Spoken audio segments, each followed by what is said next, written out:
Kaibigan, usap tayo. Ito ang broadcast ni Buboy Bahuyo, nagmula sa Taytay, Salvador City.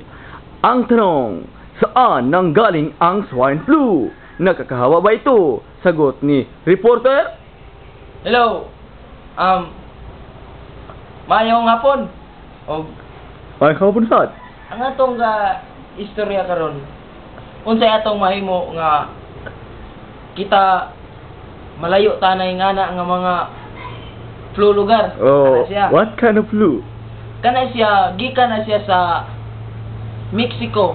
Yeah. Nabilong na siya sa Amerika.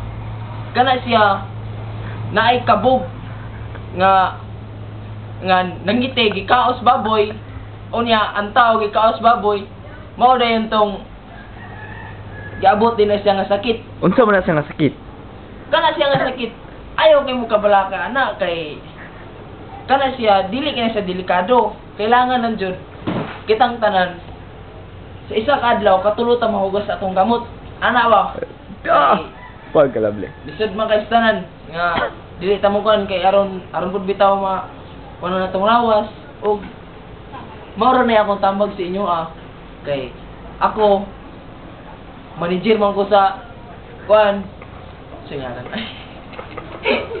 Uling company. Department of Health. Mao na siya. Diyan ako na. Og kabalo ko unsa na siya. Og mao ra taon ka istorya nga mahugas mo sa inyong kamot ay mo kuan sa inyo Oja. Thank you. Oja, nagtatapos ang ating ulat ngayong umagang to. Ito po si Arnold W. Kaibigang usap tayo, Buya Bunda. Ma.